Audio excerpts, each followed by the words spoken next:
Y el hashtag de hoy es Industricidio. ¿Cómo les va a todos? Muy buenas noches. Mientras Argentina, con una misión encabezada por el presidente Mauricio Macri, le ofrece al mundo huevos, limones, pomelos, tomates y cuanto producto básico se puede ofrecer, en la Argentina hay un industricidio. Cuando uno escuchaba a los ministros de producción que le decían a los empresarios pymes que hay que reconvertirse, uno se pregunta, Coca-Cola, ¿en qué se va a reconvertir? Escuchemos al presidente Macri.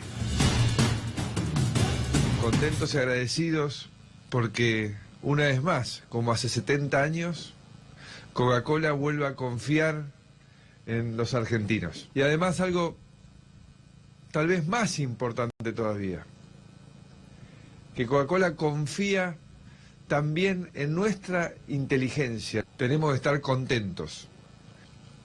Y especialmente con lo que vamos a anunciar hoy, está ratificando la confianza en este nuevo rumbo que hemos tomado como país. Bueno, justamente la confianza es lo mismo.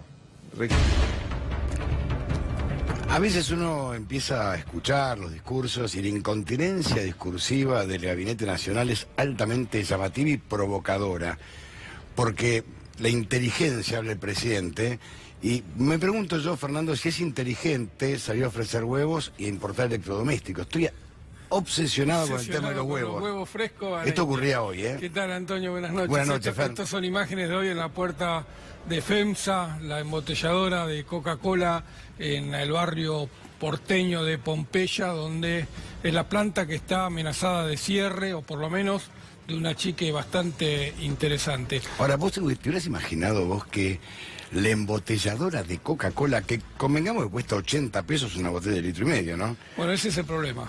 Convengamos esto, y digamos, la clase media ya empezó a optar por Segunda, alternativas. terceras Claro. y cuartas marcas. Bueno, eso es lo que fue a decirle, porque Coca-Cola se presentó ayer, o FEMSA, la empresa, se presentó ayer en el Ministerio de Trabajo, Ministerio de Producción y Trabajo, para pedir el procedimiento preventivo de crisis. Pero no cayó y preguntó, che, acá es donde presento este papelito. Lo venía conversando con el gobierno antes de llegar y presentarse.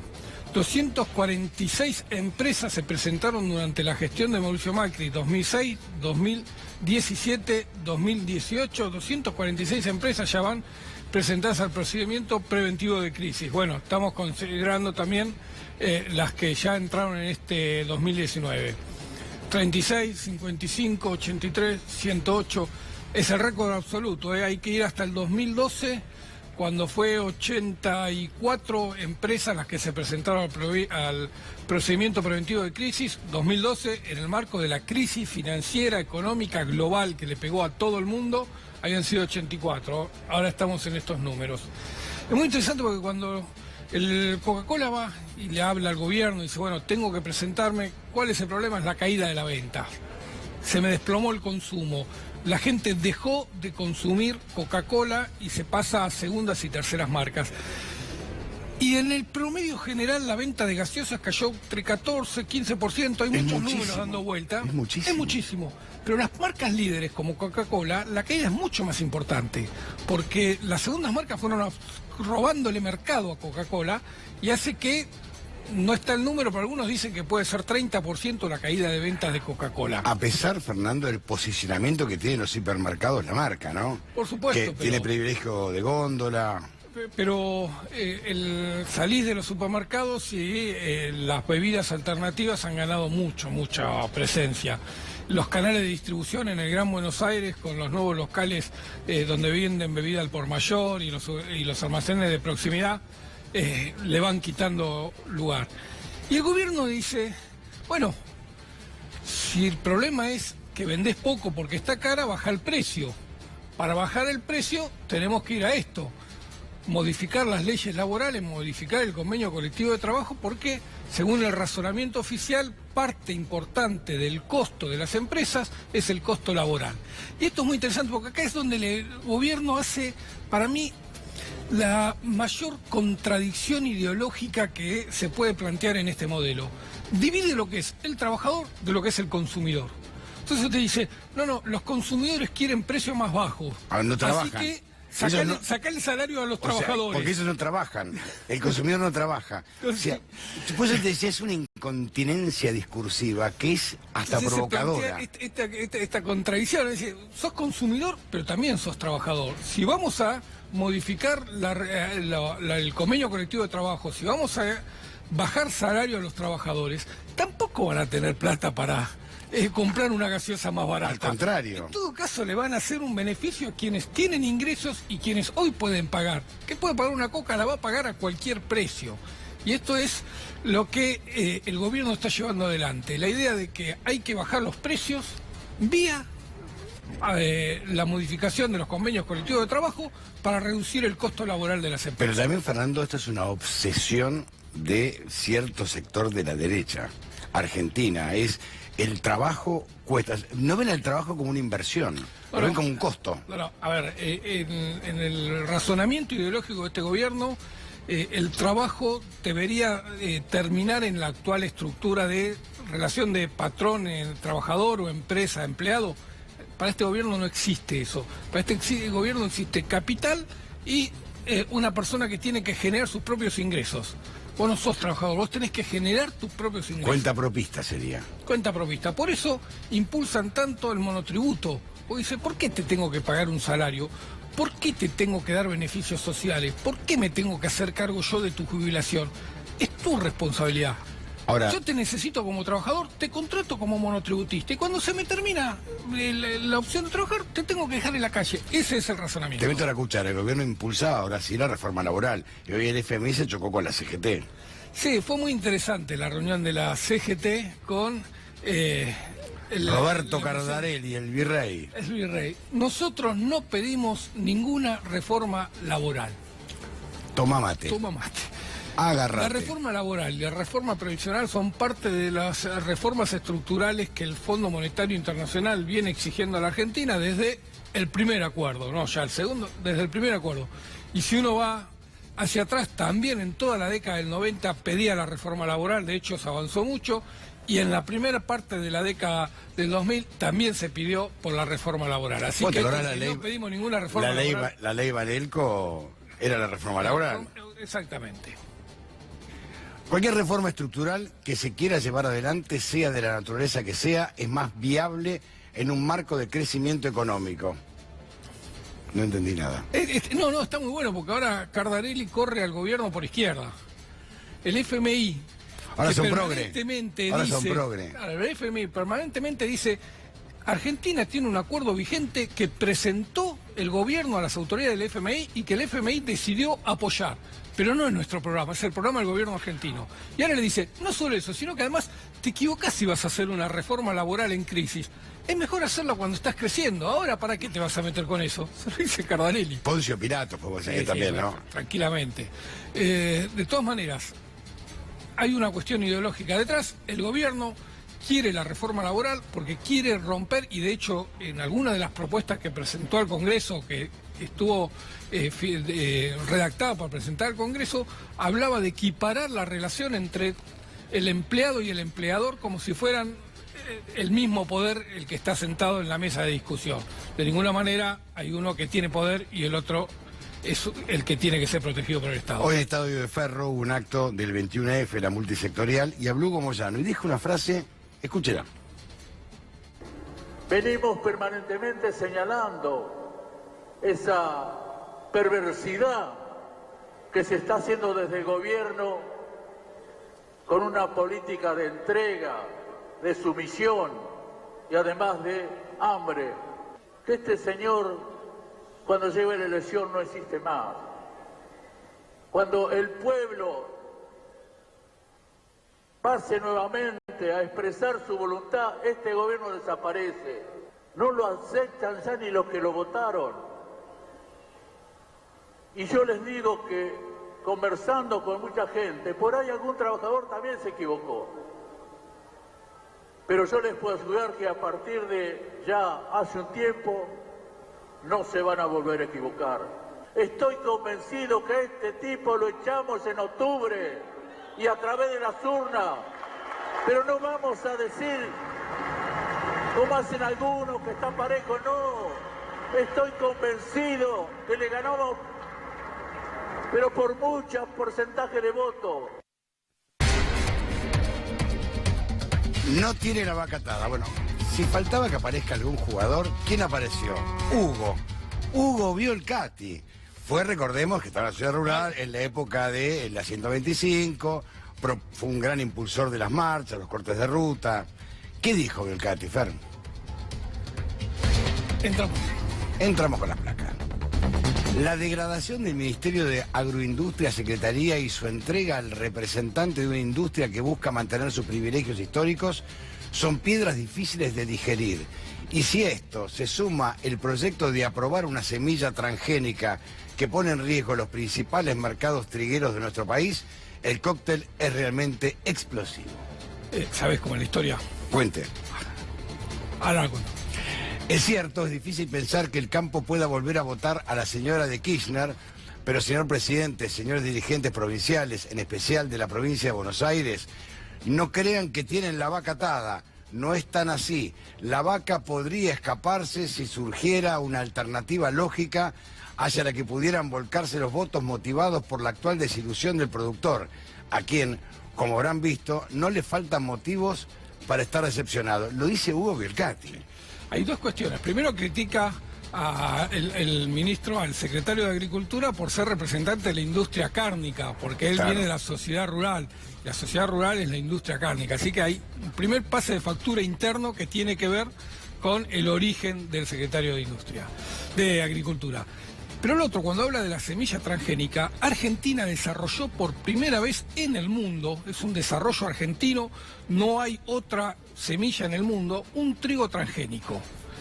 Y los trigos transgénicos lo que garantizan es crecer en determinadas condiciones, combaten las plagas, combaten la sequía, si hay exceso de agua, si hay faltante, son más resistentes a todos esos factores climáticos y naturales, lo que hace que uno pueda garantizarse una mejor cosecha. Argentina es, por ejemplo, un gran productor de soja transgénica, toda la soja que se produce en el país es transgénica, todo el maíz prácticamente que se produce en el país es transgénico. Con el trigo no se había metido nadie, ni en Argentina, ni en el mundo, ni las grandes semilleras internacionales habían producido un trigo transgénico. Algunos dicen que era hasta una cuestión bíblica, que el trigo, claro, que el trigo era la imagen. El trigo es el trigo. Sí. Pero sin llegar a ese extremo, la cuestión es que Argentina, en colaboración pública-privada, desarrolló este trigo. Hace más de una década que lo viene desarrollando, no es que es un desarrollo de este año, lleva más de una década esta investigación y ahora llegó la oportunidad de producirlo comercialmente. Y hubo algunas amenazas, por ejemplo, de Brasil, de decir, señores, si ustedes me van a venir con un trigo transgénico, yo no se los compro, porque no estoy dispuesto a ponerle en la mesa de los brasileños un trigo transgénico. Y hay amenazas de otros, como Europa, de tampoco comprar trigo. Así que hay una pelea muy fuerte. Pero lo que verdaderamente se está dando la pelea es quién va a ser el dueño de la patente de un trigo transgénico. Porque si fuera de Monsanto o de cualquier semillera internacional, seguramente estaríamos sembrando, cosechando y levantando el trigo transgénico. Como es todo argentino, empezaron todos a poner en dudas que se pueda producir. Ahora volvemos, Fer, Pedro, contame qué está pasando en Venezuela. Buenas noches, Pedro. Sí, hay una crisis internacional de magnitud porque intervienen muchísimos factores y principalmente Estados Unidos. A ver, para que ustedes puedan comprender la magnitud de esto, dos titulares, que no son míos. RCN, Radio Caracol de Colombia, tituló hace minutos nada más: Estados Unidos lidera la presión internacional contra el gobierno de Nicolás Maduro. Ayer el diario El País de España, que claramente es un diario antichavista de hace años, tituló la tapa: el protagonismo de Trump opaca a la oposición. Está muy claro, efectivamente, de que quien lidera la oposición al gobierno de Nicolás Maduro es Estados Unidos. Está al frente de esta gran campaña. Se suman países. Obviamente hay una oposición en Venezuela, eso está claro, siempre lo hemos dicho.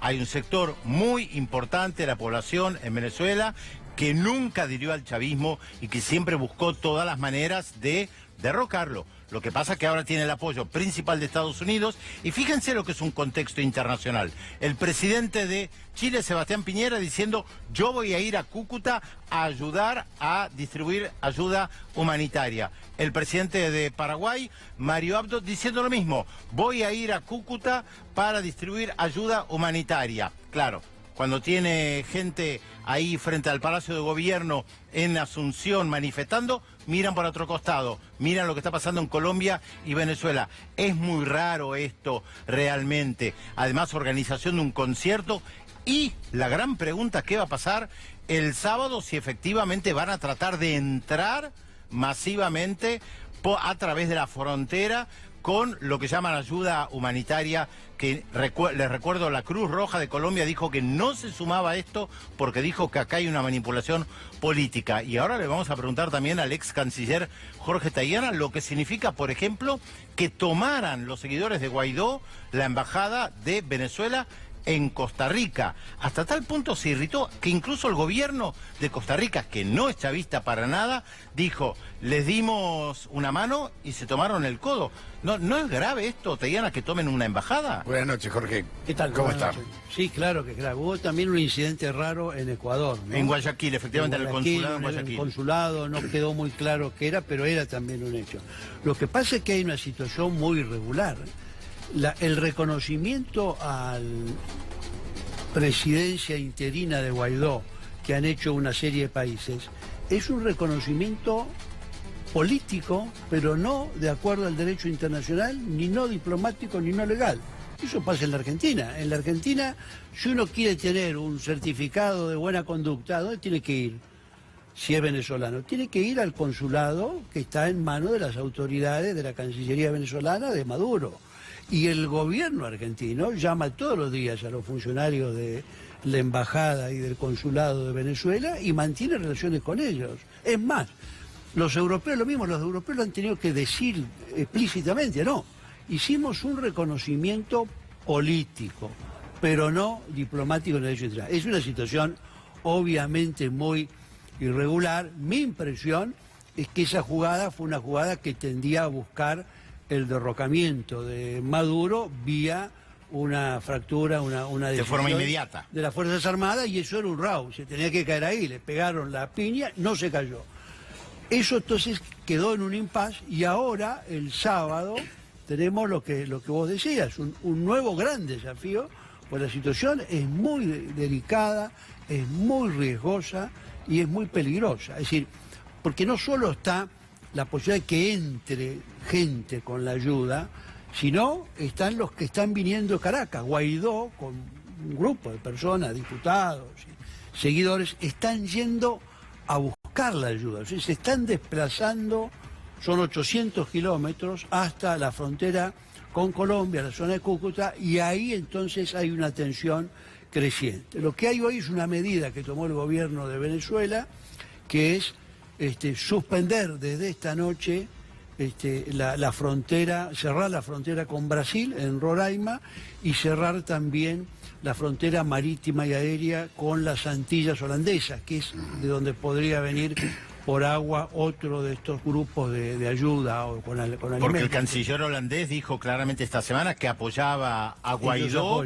y que Curazao iba a ser una base también para introducir ayuda. Claro, pero eso lo ha cerrado. Y aparentemente van a cerrar el propio espacio aéreo de Venezuela, las autoridades. Con lo cual va a haber días de mucha tensión. En realidad, esto es lo más preocupante, porque si se monta una situación, puede haber una provocación. Hay algunos de los que están en el tema de la ayuda muy fuertes. Está Marco Rubio, que es un señor con una militancia anti toda Latinoamérica, anti la extrema derecha republicana, y además tenemos un señor como Pompeo en el Departamento de Estado, que es el ex director de la CIA, y un encargado de seguridad nacional, que es John Bolton, que es un hombre capaz de cualquier cosa. Por lo pronto fue el que difundió la idea de que había armas de destrucción masiva en Irak, información que él sabía que era, ahora, Jorge, que era mentira, ¿no? Yo hace mucho no escuchaba a un presidente de una potencia como Estados Unidos convocando a los militares prácticamente que provoquen un golpe de Estado. Sí. Es realmente una intromisión, creo que en la década del 70, con Pinochet.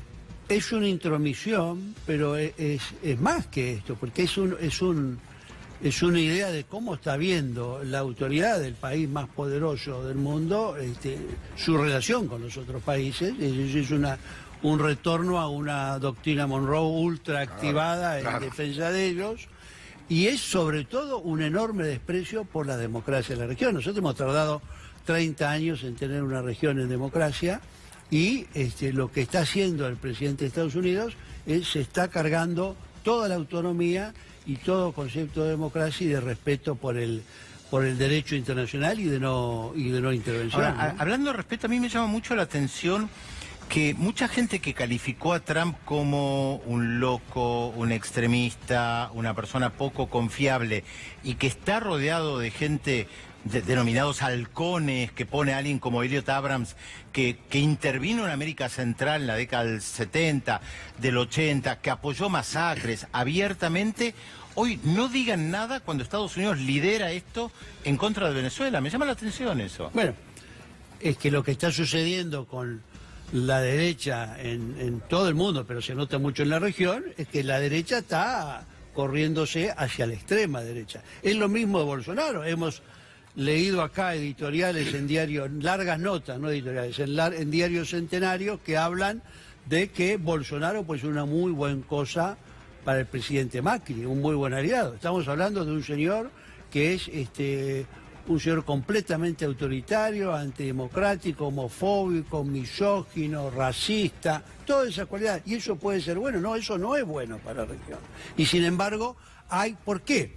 Porque hay una política de naturalización de las acciones más reaccionarias, en lo político, en lo represivo y en lo social, que es lo que está tomando cada vez más peso con la extrema derecha. Entonces, esa derecha se vuelve y toma parte de la extrema derecha y naturaliza esas decisiones. Es natural, ya lo estamos viendo en Buenos Aires, que le peguen a los manifestantes porque van con cualquier cosa, con un cartel, con un libro, con una verdura. Es naturalizado. Cada vez va a producir menos impacto porque lo repiten, lo saturan, de manera que Y con la complicidad, Jorge, de los grandes medios, en Brasil o Globo, acá grandes grupos periodísticos, es como que está bien que la policía actúe con mano firme, lo pide la sociedad, y es un verso. Claro. Es mentira.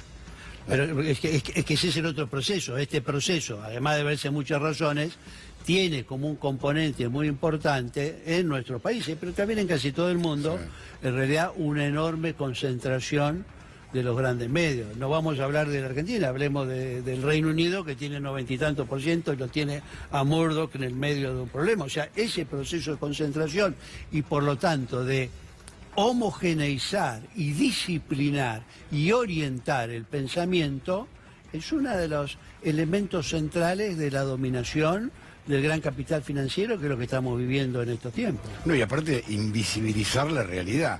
Porque cuando uno empieza a hacer hincapié en el corte y no en por qué se protesta porque hay hambre.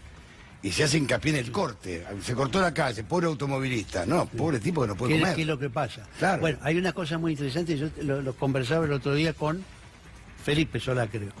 Y que él lo decía, bueno, pero todo el mundo habla de estabilidad en los grandes medios porque el dólar no había subido durante 2 meses y pico. Entonces el concepto es, Argentina tiene estabilidad.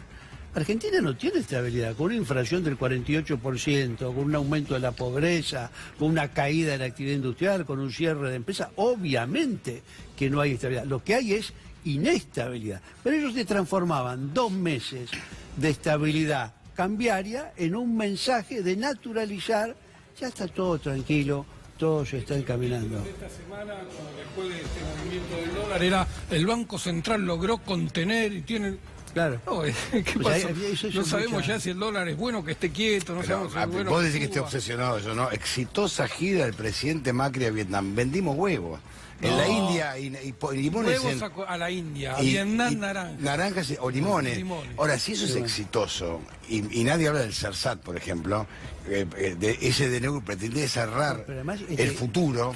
Pero además ahí me toca la parte, así que yo hablo. La visita a la India, incluso altas autoridades de la Cancillería, es la primera vez que se da importancia a la India. Pero a la India le dimos en nuestro gobierno muchísima importancia. Yo fui como canciller en el 2006 a entrevistarme con Singh, que era el primer ministro de la India. Después fue Cristina como presidenta en una visita de Estado a la India. Hemos fundado con con la India en el 2003 y junto con Brasil el G20 de la OMC, el G20 de productores agrícolas. Luego fundamos el G11 dentro de la OMC en defensa de la producción industrial, o sea, en relación, y de hecho hay una... ¿Cómo?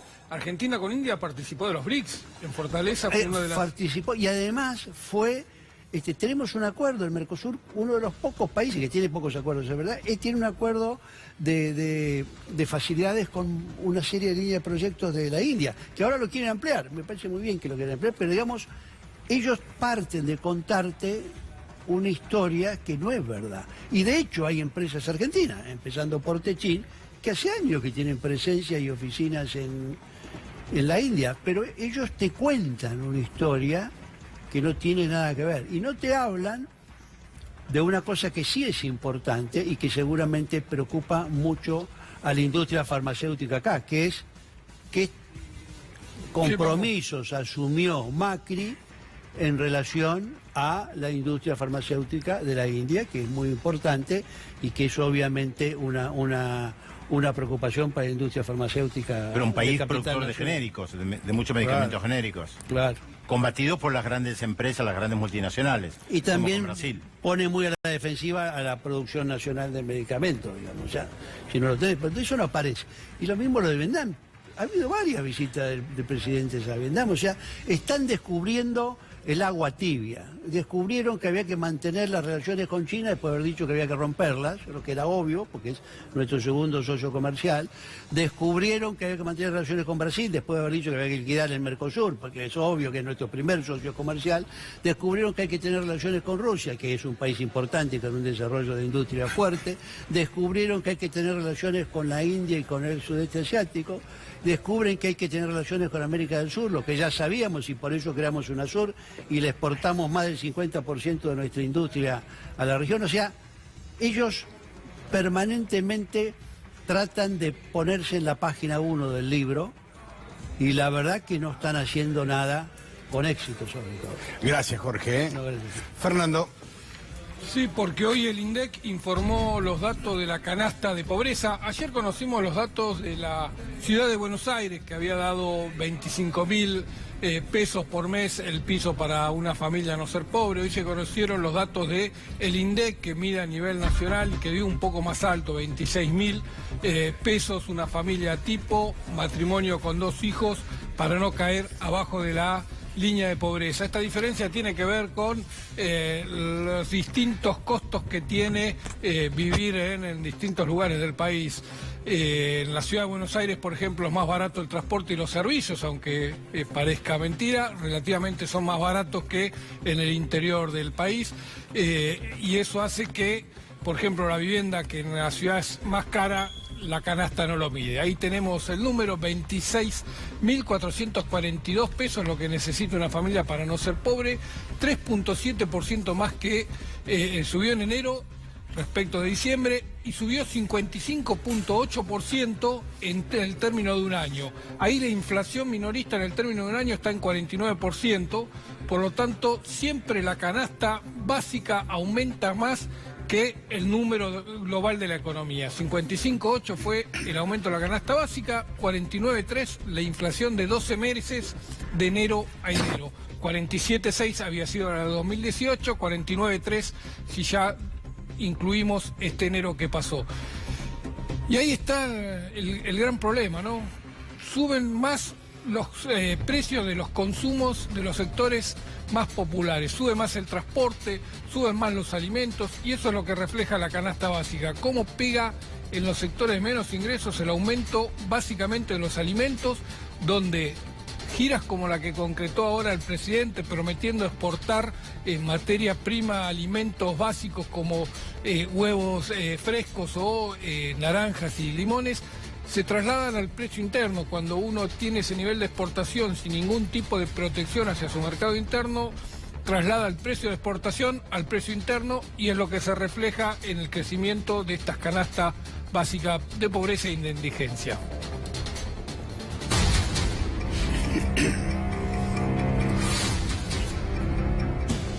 Y hablamos del lobo de Comodoro Pi, aparentemente es una es continuo, es un hábito que tiene Marcelo D'Alessio de extorsionar.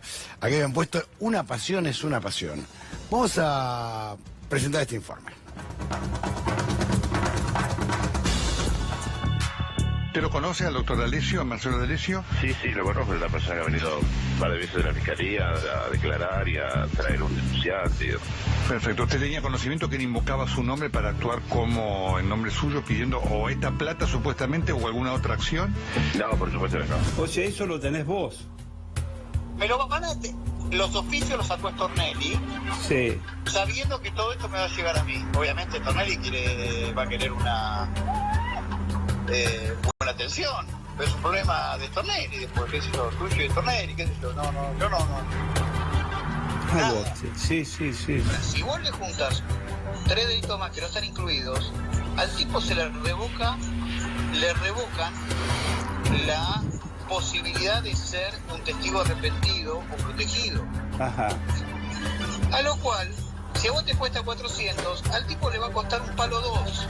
A lo cual, acá el negocio, no es que vos pierdas 400, acá el negocio es que vos ganas 800 y ahí sí yo quiero ir con el negocio con vos. Él lo apretó a Wagner y él apretó a Paulo Roca y medio que los amenazó adentro de su oficina, que también queda en el fondo. Dice que le pegó una apretada machaza, que dijo, le voy a romper el orto, conozco esto, lo otro, y lo carpeteaba cosas que tenía de servicio.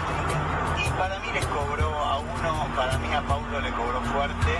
Ajá. Él no pensaba que iba a procesar. Yo la plata te la doy. Yo te la doy. Lo que te pido no me metas en quilombo. Porque yo... No, porque me decir, lo voy a ver a Carlos. Si yo ponés vos la cara, me haces esa segunda a mí. Tenés que confiar en mí. Pero vamos a suponer que no sea el total. Vamos a suponer, yo voy por el total. Pero si ponele que junte, por ejemplo, 70 lucas. Y los otros 30 te los junto en 2 días, 3 días. ¿Tenés algún problema? Pero vos no me podés hacer un aguante si vos sabés que yo te la pago. Bueno, pero te lo voy a pagar yo. No, yo voy, te estoy diciendo hipotéticamente. Me falta algo, yo voy por el total. Si a mí me falta algo, vos no tenés problema de aguantarme. Si me aguantas, pues yo voy por todo, voy por los 100. Pero si por ejemplo junto 60, 70 y 70 no. 60 no puedo. Bueno, pero yo te las junto en día, Marcelo. Yo voy por los 100, pero si no llego a llegar a los 100, vos me tenés que hacer la segunda. Ahora estás haciendo ver como el culo con el fiscal. Bueno, pero vos haceme la segunda, Marcelo. Yo nunca quedé en el culo. No es un pelotudo. Lo curioso es que Marcelo D'Alessio tiene información privilegiada. ¿De dónde la saca? Es la pregunta del millón que deberá develarla el juez Ramos Padilla. Ahora hay toda una lucha, una puja. Si la causa queda en Dolores o queda en las 4 paredes de Comodoro Pía y todo un problema. Pero en 2016 hay un empresario que se llama Gabriel Traficante. En realidad acá lo tenemos, mirá. La primera denuncia por extorsión contra D'Alessio. En diciembre de 2016, el empresario Gabriel Traficante describió una maniobra similar a la que el abogado habría empleado con Pedro Echeves. D'Alessio se presentaba como funcionario de la AFI y ostentaba su poder para apretar a Traficante vinculado en la causa de la mafia de los contenedores. O sea, tiene información. La secuencia comenzó en noviembre de 2016, día en que Traficante se reúne con D'Alessio. Al llegar me informa que hay una investigación contra mí, me ofrece eliminar evidencia, así dice el empresario, Traficante. Pero sigue, ¿eh? Por sus servicios, Marcelo D'Alessio reclamaba la suma de $90.000. 90.000, ahora eran 250, está bien, la piensa bien. El 3 de noviembre es el segundo encuentro. Me informa que había gente muy poderosa que me caminó y que tiene información. El término me caminó es bien de los servicios, de la Fuerza Federal, de la Policía, de la Gendarmería, bien servilleta, ¿no? Que me caminó y que tiene información mía, pero que no me preocupara porque el que dirige todo es un amigo suyo, Rolo Barreiro, dice el expediente. La secuencia sigue con llamados y aprietes hasta el 8 de diciembre. En su afán de mostrar poder, D'Alessio enviaba fotos de allanamientos y supuesta información reservada. Finalmente, el 26 de diciembre, el empresario presenta la denuncia y ahí se separa a Marcelo D'Alessio. Recuerden que en medio de todo esto, de estos tranzas, servilletas que son de terror, recuerden que ellos van tipo turco, fenicio, arrancan con 300.000 y terminan con 50.000. Recuerden los abogados que extorsionaban al otro empresario, a Barreiro, que empezaban pidiéndole 250.000 y ya se arreglaban con $50.000. O sea, dentro de estas negociaciones, esta tranza, esta puja de plata, ellos lo que hacen es ver qué saco. Hasta 50 es el límite, menos de 50 no, pero van bajando. Fíjense que en el caso de Pedro Echeves, que me arrancaban con $300.000 y ya estaban negociando $100.000. Porque Stornelli, recuerden que estaba multado en $9.300 porque había comprado la casa del empresario Héctor Colela, no en varios millones de dólares, y hay un audio que D'Alessio dice que Stornelli era un tipo muy importante en la Argentina, porque fíjate, dice él, que no cualquiera pasa de ser fiscal federal a ministro de Seguridad y después vuelve a ocupar el cargo de fiscal federal. Y también le dice, jactándose de la importancia del fiscal Stornelli, fíjate que él no tiene ningún problema de tener una casa de más de un palo verde frente a la playa en Pinamar. O sea, D'Alessio habla del poder que supuestamente tiene el fiscal Stornelli, a quien presuntamente no le importa nada. Y nosotros en el informe le mostrábamos a ustedes que hablan de cifras como... Él me dijo, le pegué una apretada a tal y cual empresario, y él mismo dice, a Roca me parece que le sacó mucha plata, una verdadera fortuna. Se habla que, o el mismo D'Alessio habla de millones y millones y millones de dólares. Ahora bien, debe ser muy complicado seguir el camino de estos millones y millones de dólares. Es difícil pedir un dominio en la casa que era de Héctor Colela, en Pinamar, y averiguar, digo por la justicia, ¿no?, si efectivamente la casa está a nombre del fiscal Carlos Stornelli, porque ahí figura, en el dominio figura. Si está a nombre de algún testaferro también, a ver, seguir en los pasos del testaferro, si efectivamente tiene plata, tiene dinero, puede comprar una casa de ese tipo, porque es una casa importante.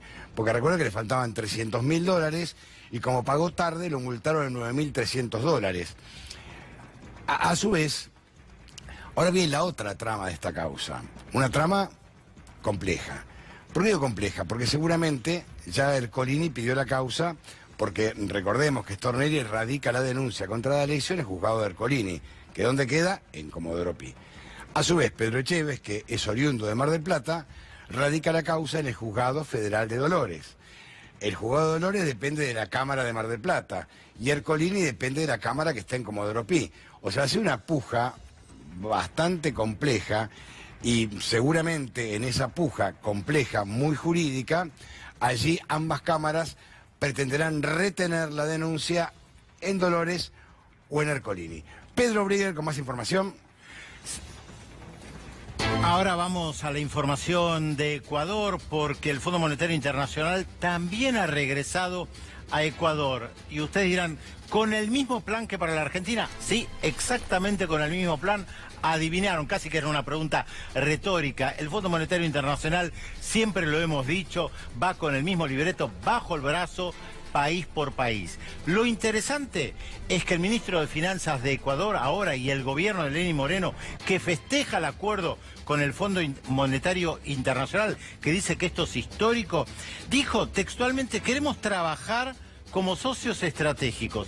Y en realidad yo le preguntaría a Fernando Alonso, ¿se puede ser socio estratégico del Fondo Monetario Internacional? Mira, bien, lo primero, lo que llama la atención es que, así como dice, el presidente Macri decía, queremos que los argentinos se enamoren de Christine Lagarde, ahora dice, queremos ser socios estratégicos. Es la misma figura, es decir, es intentar darle al FMI un nuevo estatus de socio y no de el que va a traer el ajuste al país. Me parece a mí que está más pedido por el FMI que por los gobiernos, ¿no? Que el FMI quiere lavar su imagen y por eso obliga a los gobiernos, como al argentino, como al Ecuador, a presentar los acuerdos como algo pedido, rogado, implorado por los estados y no como una imposición que viene del sistema financiero. Acá estamos hablando de 10.000 millones de dólares, todavía no quedan claros cuáles son las condiciones, uno se las puede imaginar, por supuesto, conociendo al Fondo Monetario Internacional, que les aseguro que no cambió, o como dijo alguna vez alguien en los Estados Unidos, en realidad, después de haber visto cómo trabajó en Grecia, cambió, pero para peor. Fernando. Vos sabés que redondeando son 10.000 millones, pero en un paquete global, ni siquiera se lo va a dar solo el FMI. Sí. Es un paquete global del que van a participar el Banco Mundial y otros organismos internacionales. Correcto. Y hay que recordar que Ecuador tiene la economía dolarizada. Y esto es, para aquellos trasnochados que todavía hoy creen en la dolarización de la economía argentina, no es ninguna panacea, no resuelve ningún problema, no garantiza nada. Ecuador, con la economía dolarizada por Domingo Cavallo, vuelve al FMI, vuelve con una crisis, no puede salir después de varios años de gobierno de Rafael Correa, de estabilidad, además, de estabilidad, a pesar del dólar. Dejaron atrás las mismas políticas que se habían llevado adelante Argentina y caen en la misma crisis que cae Argentina. Hay una relación directa. Una crisis que en Argentina sigue dando indicadores por todos lados. Ahora se conoce el último de Fiel, la Fundación de Investigaciones Económicas Latinoamericana, una entidad que tiene raíz en la derecha liberal, en lo más neoliberal de la economía, mide regularmente la actividad industrial y estos son los números que arrojó para enero. 8.5% cayó en forma interanual, 6.1% el cuarto trimestre de 2018 frente al de 2017, indicadores que marcan que el piso de actividad todavía no se sabe cuál va a ser el piso de la actividad industrial porque sigue permanentemente en caída. Lo de la actividad automotriz es lo más sintomático, ¿no? 32.6% cayó en enero. ADEFA, la asociación que nuclea a las empresas automotrices, había dado una cifra similar y lo que marca es la caída profunda de la producción de autos. Mucho más caída de producción que de ventas, porque de cada 4 autos que se venden en el país, uno solo se produce acá, los otros 3 vienen del exterior. Minerales no metálicos, químicos y plásticos, metalmecánica, todas las ramas industriales están con fuerte caída en el nivel de actividad. Refleja la caída de la construcción, la caída de la producción de bienes para el consumo interno, la caída de la industria automotriz. Todos los sectores industriales están afectados y eso es lo que está marcando Fiel. Seguramente en los próximos días se van a ir conociendo otros indicadores que van a ir mostrando esta misma realidad, ¿no? La actividad industrial no encuentra piso, la Unión Industrial habló de una caída de 3.7% para 2018, el INDEC de 5% para 2018, pérdida de puestos de trabajo de 120.000 puestos de trabajo en los últimos 3 años. Por donde se lo mire, la crisis de la industria es muy profunda y con un dato muy interesante. Se hablaba de que la devaluación iba a generar un boom de exportaciones. Bueno, se conocieron los resultados de la balanza comercial de enero. No hubo boom de exportaciones, para nada, no hubo boom de exportaciones. Hay superávit comercial porque lo que se desploman son las importaciones. Caen tremendamente todas las importaciones y solo se mantienen las exportaciones del sector más primarizado de la economía. Todo lo que tiene que ver con industria manufacturera tampoco creció en el nivel de exportación.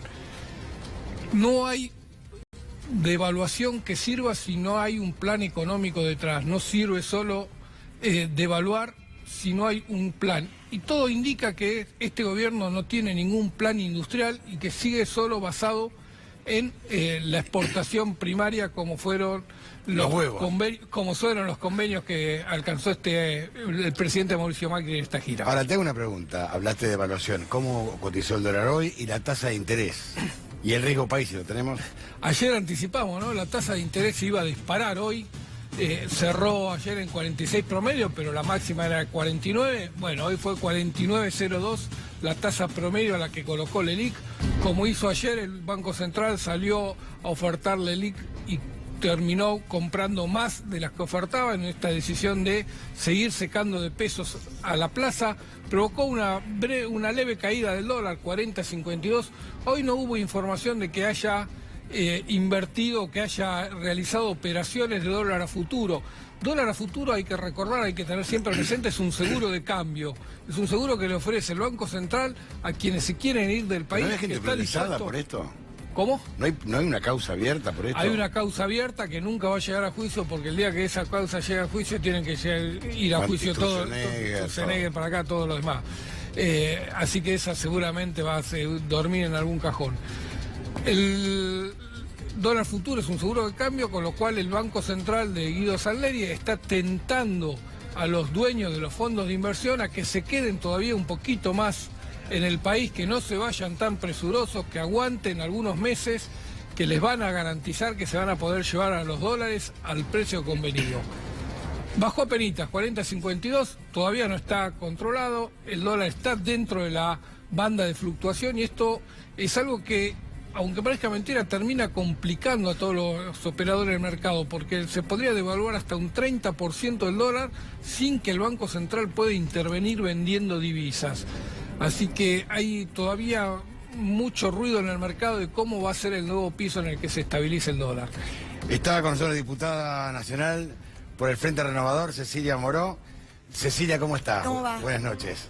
Bueno, estamos hablando de industricidio en la Argentina, realmente una situación muy compleja, pérdidas enormes de puestos de empleo y la sensación, y parece que esté obsesionado el presidente, en lugar de exportar productos manufacturados, estamos vendiendo limones, naranja, huevo. Los títulos que llegan desde afuera, la verdad, son terribles. Pero además la sensación que llega, ¿no? Porque esa sensación de que no le interesa nada de lo que está pasando, que es a esta altura, digamos, agobiante. La sensación de que nos está haciendo un favor cuando la Argentina se está fundiendo. La verdad es que nada funciona bien. Hoy veía, por ejemplo, digamos, un detalle, digo, hasta en los peajes, ¿no? Esta cosa que antes los usuarios teníamos el derecho de pasar, ahora no. Si había demoras en los peajes, ahora no, porque el gobierno arregló con las empresas. Yo, miren, la verdad creo que hay que tratar de llegar a las elecciones en un clima de más, lo máximamente posible de tolerancia, de respeto, y en octubre hay que darle un fin a este gobierno contundente y fuerte, ¿no? Porque nos está llevando a una situación muy compleja, las industrias, los comercios, donde vos vas, La Valle y Florida, Corrientes, lugares Córdoba, emblemáticos, San Isidro, donde yo vivo, cada 2 comercios hay uno cerrado. Y sobre todo, digamos, hoy un nuevo dato sobre el índice de la canasta básica de alimentos, 3 y pico %, 3,7 por arriba de la inflación. Sí. Digo, permanentemente ya no se puede ir al almacén, al supermercado. Pero aparte de esto, cuando vos te preguntes cuál fue el proyecto del gobierno de Macri, el proyecto de transformación de la Argentina del presidente Macri, no va a quedar ningún recuerdo positivo. ¿Qué hizo bien este gobierno? A mi juicio, nada. Nada, fracasó en todo. En lo económico, en lo productivo, en lo laboral, en lo institucional, en la República, el Congreso cerrado, gobierna por decreto. Es agobiante, las sensaciones de agobio. Pero fíjate vos que los grandes medios hicieron hincapié en la extinción de dominio, ¿no? Y no hicieron hincapié en el CERSAT, en los satélites, no, el claro. CERSAT, cuando es el futuro, o sea... Y en lo de la agencia de deportes. No nada. se hace hincapié. Y aún así con la extensión de dominio. A ver, yo creo que ellos saben que el decreto es absolutamente inconstitucional, porque el Ejecutivo no puede avanzar sobre la materia penal. Pero ¿qué ocurre? En realidad yo creo que dictaron el decreto, primero para victimizarse, para decir que la oposición no quiere extinción de dominio, cuando el proyecto de extinción de dominio es del Frente Renovador. Pero además lo que no quieren es devolver lo robado, porque si tienen que devolver lo robado en la Argentina van a tener que devolver mucho, para atrás y para adelante. Lo que quieren es tirar títulos que pongan incómodo a los demás. Nosotros no tenemos ningún problema. Y queremos que abran el Congreso para discutir extinción de dominio, lo del ARSAT, emergencia en materia de violencia de género, para discutir proyectos que tienen que ver con las tarifas, para discutir qué hacemos con la situación, digamos, de la educación, que en estos días va a estar otra vez en crisis en muchas provincias por el tema de la paritaria docente. No se puede vivir más así. Hoy no nos gobierna nadie. Peña, mejor que no aparezca demasiado. Frigerio aparece en alguna foto electoral. Macri está desaparecido y Michetti, Dios sabrá. estamos muy mal. La sensación también es que, digamos que hay una suerte de blindaje que hace que se invisibilice que hoy un jubilado es indigente, hoy es indigente. Ni siquiera pobre, es indigente. Totalmente. Vos cuando los ves en la calle y alguno por ahí te reconoce y se acercan a charlar, vos encontrás con jubilados que se ponen a llorar porque no pueden comprar, si no tienen un hijo que lo ayude, el medicamento o el alimento. No estamos hablando de lo que era antes el lujo de regalarle unas bombachas a la nieta para Navidad o para algún cumpleaños. Las cuestiones más básicas y más primarias. Hoy vos ves una familia que gana 26.000 pesos, que supuestamente la coloca por arriba de la línea de pobreza, tiene que endeudarse para pagar servicios, para comprar los útiles de los pibes con el ahora 12, para comprar los alimentos en cuotas. Es muy difícil vivir. Por eso yo digo, la gente no está enojada con el gobierno, la gente está triste, la gente está mal, está desanimada. Y yo creo que es lo peor que puede pasar, que uno sienta que no puede revertir esto, uno sienta que no tiene expectativa de futuro, que no tiene esperanza. A mí me parece que hay que construir esa esperanza. Y la política tiene la obligación de trabajar para eso. Lo que pasa es que, más allá del 2020, el tema es cómo transitas el 2019. Porque hace un año muy delicado, con pérdidas de puestos de trabajo, con jubilados indigentes, nos enteramos el otro día que 21 pesos es el almuerzo de un chico. O sea, la vianda es de 21 pesos. ¿Qué compras? Un alfajor, me decías vos. Es un disparate, o sea, sí, es que hay le un llega, desprecio. porque en muchos colegios también se han hecho denuncias de que ni siquiera llega la vianda, que por ahí, digamos, terminan vendiéndolas los que son intermediarios de las viandas. La verdad que pasa de todo. En la provincia de Buenos Aires sigue siendo tierra de nadie. Vidal, sonrisa por acá, sonrisa por allá, dio vueltas a la provincia de Buenos Aires, pero desde el helicóptero. Yo le invito a recorrer el estado de las escuelas de algunos distritos del Gran Buenos Aires, el caso de San Miguel, la verdad es aterrador. Yo no sé cómo, digamos, corre el riesgo de que los pibes empiecen las clases en esos colegios con los techos que se caen, la comida que no llega. Pero al margen de eso sí va a ser un año muy complejo. Por eso digo que la respuesta tiene que dársela la dirigencia política opositora. Si la dirigencia política opositora no se pone a la altura de lo que está pasando, tenemos un problema muy grande en la Argentina. Ahora, ¿todos juntos? Juntos, ¿Y quién queda dejando fuera? vanidades de lado, Bueno, eso es los más difícil. sismos, si será si no será me parece que no es momento de una crisis de determinadas dimensiones como la que hoy tenemos, ponerse a pichulear a ver quién va, quién no va, un legislador más, un legislador menos.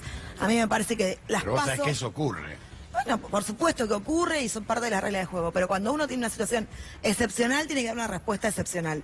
Yo creo que hoy estamos viviendo una situación excepcional en la Argentina. Y me parece que, digamos, tiene que ser una respuesta de emergencia y de urgencia. Realmente no se aguanta más. Hoy Fernando daba cuenta de la cantidad de empresas que fueron cerrando desde el 2015 hasta la fecha, 2016 hasta la fecha. Y realmente es aterrador. ¿Cuántos puestos de trabajo, Fernando? No tengo ahora. Más de Eran 120.000. 120.000 los que se perdió en la industria. Hay un cálculo que hablan de 500.000 puestos de trabajo cuando consideras lo que es la parte formal, que son 170.000, más el impacto que tiene en la economía no formal, que son otros tantos, así que se hablan de hasta 500.000 puestos de trabajo que se destruyeron en 3 años. Y cantidad de empresas que... O sea, hashtag hoy es el industricidio. Y la cantidad de empresas, pymes, grandes empresas. Cuando uno empieza a ver que la embotelladora de Coca-Cola está en problemas... Empresas que uno nunca pensó que podían entrar en situación de crisis, empresas que vienen de afuera. Pero además, digo, cada pyme que se cierra, tenga 4, 10 o 300 empleados, digamos, terminan siendo familias que se destruyen. Claro. Ese es el problema, la situación además que se genera atrás de eso. Digamos, cada pérdida de puesto de trabajo es un padre que no le puede dar a sus chicos de comer. Es una madre que tiene que salir a ver cómo busca changuita, trabajo en casas particulares, por supuesto en negro, o en alguna peluquería que las tomen, donde puedan, digamos, los docentes en la provincia de Buenos Aires, por ejemplo, la mayoría son mujeres. Y son pobres. Y son pobres. Se hacen cargo de su familia. Es el chico que termina abandonando el colegio, son generaciones de pobreza, son situaciones de violencia doméstica que se incrementan porque el hacinamiento, la pobreza, la falta de expectativa es un combo que explota en algún momento. Ya lo vivimos en la Argentina. No estamos descubriendo nada nuevo. Digamos, hoy la situación yo creo que es, en la tensión social, es más compleja que en el 2001. Porque en el 2001 hasta había reacción. Pero fíjate que hay un dato no menor, que va a ser muy difícil reconstruir el tejido social que fue destruido. Estamos hablando de cuántos pobres, hablando de más de 30%, 30 y pico por ciento, 36 creo que estaba. 1 de cada 2 chicos pobres. O sea, hablamos de una situación... Un chico malnutrido, de entrada, en los primeros 2 años, no tiene las mismas posibilidades que un chico que está bien nutrido para educarse. Yo recordaba el otro día la tapa de Página 12 del 2002, cuando era la chica de Tucumán, ¿te acordás? Sí. Estamos en el 2019. Hoy esa chica es casi adulta, desnutrida. O sea, ¿cuál es el coeficiente intelectual de las generaciones futuras, no? Lo sacás del sistema, Totalmente. del futuro. Es gravísimo. Totalmente, y ahí es donde avanza la droga, ahí es donde avanzan un montón de situaciones que tienen que ver con la exclusión y la marginalidad, y después decimos que los chicos son violentos. Los chicos no son violentos, no nacen violentos, viven en la pobreza es violenta.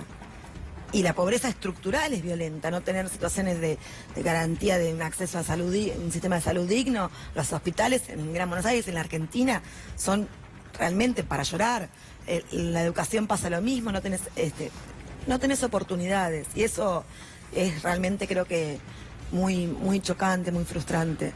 Yo la verdad digo, además hay un blindaje sobre todo esto que mediático, es, enorme. Ayer, hubo un fotógrafo 12 horas detenido, aparte de los compañeros trabajadores que estuvieron detenidos y otro fotógrafo más. Pero digo, el que sacó la foto en el verdurazo, todavía no nos explicaron por qué estuvo 12 horas detenido. ¿Qué hizo? Si vos ves cómo se desarrollaron las situaciones y la secuencia de imágenes, lo fueron a buscar. Y nadie dio explicaciones desde el gobierno. A mí me asustó mucho lo que pasó ayer. Porque por un lado lo hacen con ustedes queriendo ver si pueden silenciar a través de las cuentas sueldo este canal. Y por otro lado salen a la calle a ver si de a uno agarran a aquellos que muestran los que no, lo que quieren tapar otros programas de televisión y canales de televisión. No se da más esto, no se aguanta más. A mí lo de ayer me parece que fue un punto de inflexión en la libertad de expresión. Y hay que denunciarlo y hay que decirlo. Gracias. Gracias. Tengo que una pausa, ya venimos.